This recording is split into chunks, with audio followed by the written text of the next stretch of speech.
On Tuesday, we broke a rumor from our friends over at Themed Reality about the possible buyout of SeaWorld Parks and Entertainment. There's really not much to go on besides reliable sources, and the fact that Themed Reality has been pretty dead on in the past about different projects within SeaWorld and other parks around the globe. The internet has been rife with tons of questions, complaints, and speculation since the rumor is broke, and several videos have been made about the subject. The news has also spread to several other major news publications and news sources, all of which have their own ideas about it. You know, as always, we do have our own opinions and ideas about the subject and have done a little bit more research. Plus, there have been new posts about Six Flags from Themed Reality that are pretty telling of the direction that we need to look to find out even more information. We'll take a look at that rumor, why it's worth looking at further, and what the implications are. First of all, the rumor for a Six Flags SeaWorld buyout is nothing new, honestly. Ever since the days before Blackfish, there has been rampant rumor, or really more fantasy than rumor, about the amusement park giant buying out SeaWorld and turning all their parks into Six Flags parks. Imagine that, Six Flags parks in Florida. When the turmoil of Blackfish fully hit, those rumors went swirling once again simply because SeaWorld stock prices were down and Six Flags was up. It seems that anytime there's a downturn with a big theme park company, there are talks about another theme park company buying it out. SeaWorld has been the burning point of many of these rumors over the past few years, simply because there hasn't been a park that has fallen as spectacularly as SeaWorld has. Now, many of the articles and videos have said they've never heard of Themed Reality until now and question the credibility of the rumor. Themed Reality, no spaces just in case you're searching for the site, is run by Joe Kleiman, a very well-established journalist within the entertainment industry. He has worked with several different publications for many years and has sources all over the industry. Mr. Kleiman's body of work also has included posts about both sides of the fence on animal welfare and SeaWorld's orcas. He has been both championed by SeaWorld and activists and also vilified, though that's more along the sides of the activists, honestly. To say that he's pretty credible when it comes to these sorts of things is a bit of an understatement. The two companies, according to Themed Reality, are quote-unquote in talks. And that can mean a number of things, from Six Flags has said, hey, we should buy SeaWorld, to actual numbers being thrown around. There's so many levels that any talks could be in right now that it's very difficult to say just how far this will go or won't go. We've seen talks happen before with Merlin wanting to buy Busch Gardens and various other companies, but in the end, those talks were just that. Merlin wanted to buy Busch Gardens, and they talked about it. And there wasn't anything else. So why is this rumor worth looking at? SeaWorld is, after all, on a huge upswing, with the past year being very positive in growth and development.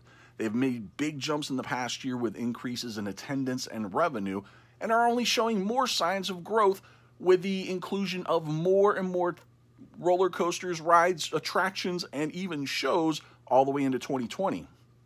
Six Flags, on the other hand, has been slowing down with their stock prices and growth, but they've also reached a point where they are on an aggressive acquisition spree, acquiring parks like Frontier City, Darien Lake, and a slew of water parks all around the country. Plus, if you really look at it, SeaWorld is in a good position to be taken over.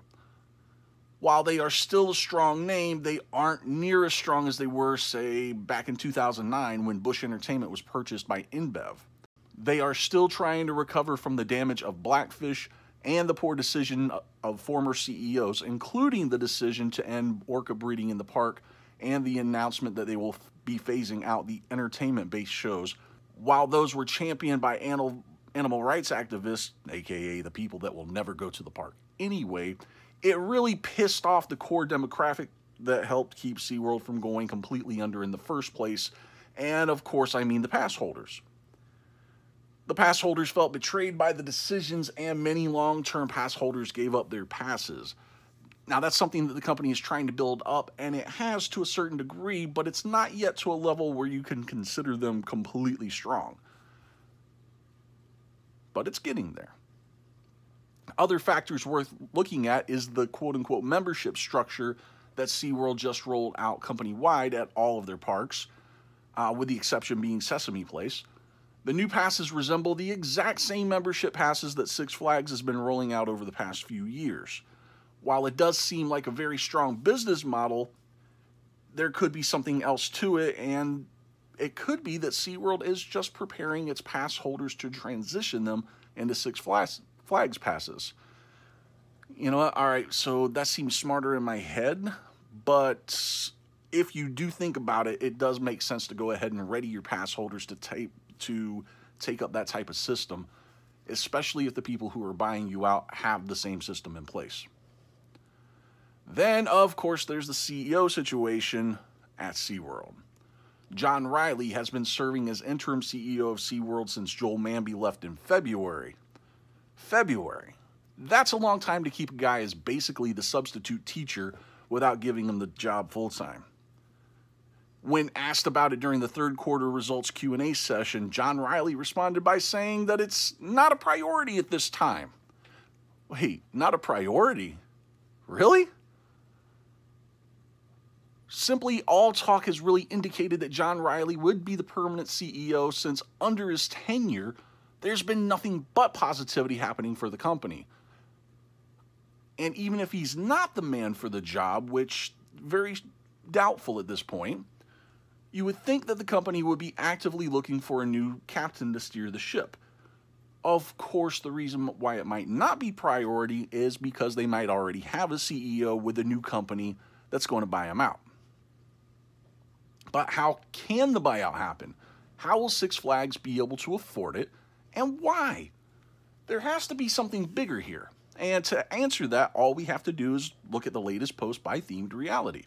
They simply state that the purchase of SeaWorld may not be in plopping down a wad of cash, but more in buying out the stock, because logistically, do you really think that Six Flags has a couple of $1 billion lying around to outright buy the parks?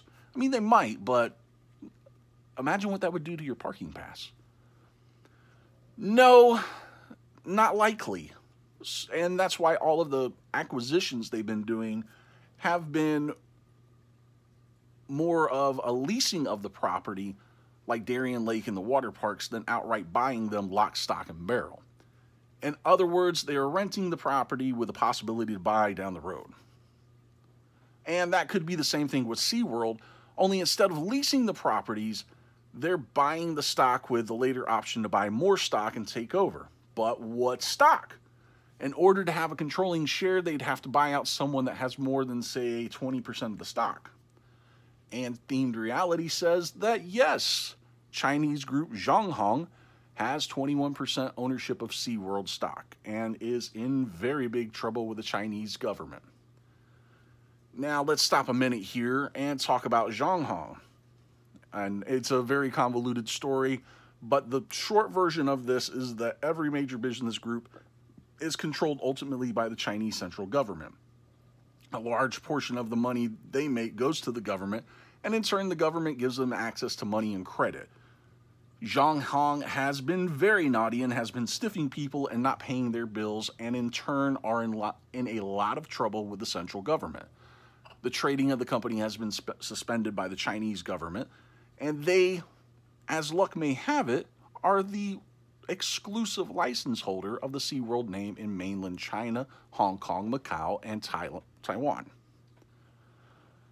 And here's where we start to speculate why Six Flags wants SeaWorld. Now, we're going to stop right here, and before we go any further, we have to flat out say that this is just speculation, and we do not in any way know anything more than what is being said right now. We don't know that this is true or false or anything. We're just really pulling it out of our brains and thinking out loud. Got it? Good. So, why is Zhonghong an important factor here? They own 21% of SeaWorld, but more importantly, they own the exclusive rights to the SeaWorld name in mainland China, Hong Kong, Macau, and Taiwan. If the hearing on November 16th that's scheduled goes as expected, and there is a hearing, those rights could be stripped away, and in theory, Zhonghong could sell the shares in the company. Because honestly, if you don't have the rights anymore to the name, why would you want shares in the company? So therefore, Six Flags could buy them up along with their Chinese partner. Wait, what? That's right. Six Flags has a partner in China that has exclusive rights to Six Flags, and that partner is Riverside. Now, theoretically, Riverside could buy out the rights and then help Six Flags secure more rights, giving the two companies control of SeaWorld, therefore, for all intents and purposes, buying the company. And that would also give Riverside the exclusive rights to the SeaWorld names and parks in, you guessed it, mainland China, Hong Kong, Macau, and Taiwan.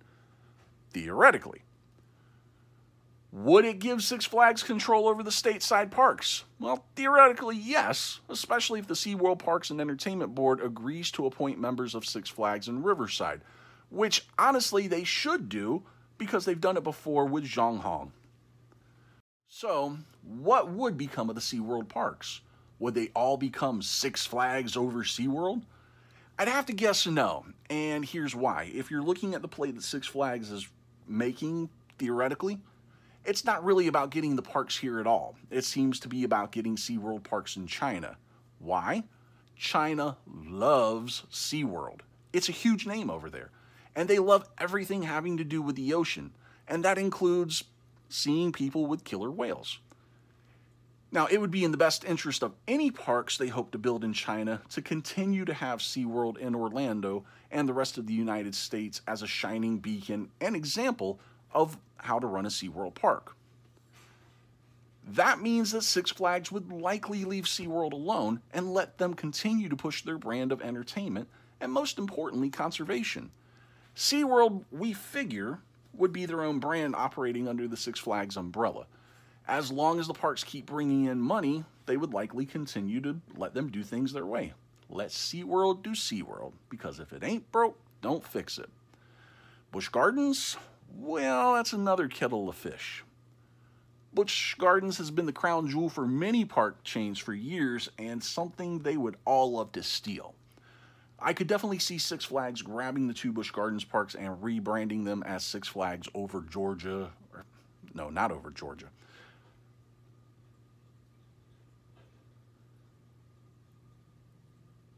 I could definitely see Six Flags grabbing the two Busch Gardens parks and rebranding them as Six Flags over Florida and Virginia.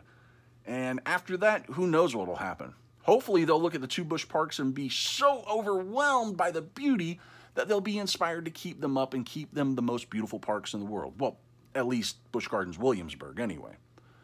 But let's face it, Six Flags doesn't have the reputation for doing that. After all, they are an amusement park, and people don't come to their parks for the themes and beauty, they come for the coasters. Still, this is all speculation, and there's no guarantee that any of it's going to happen at all. It could be just a thought, or they could be in deep discussion with the feelers out to see how people will react. I personally think it's likely to happen, and it's not really the end of the world if it does. It means more money will be invested into the parks, and we won't lose SeaWorld to closure or activists. And that's a definite positive. We'll just have to see how all this plays out and if it's a factor in the next year ahead. Now, what does SeaWorld say about all this? Well, several news sites have reached out to SeaWorld to ask, and PR rep Travis Clater has responded saying, "We do not comment on speculation and rumor." Well, at least it's not a flat-out no. Thank you for tuning in. Thank you for watching. If you like these videos, please subscribe and turn on that little bell icon to get notifications of when we post new videos. We do post videos frequently, and we also post articles daily on BehindTheThrills.com. Thank you for tuning in, and until next time, have fun.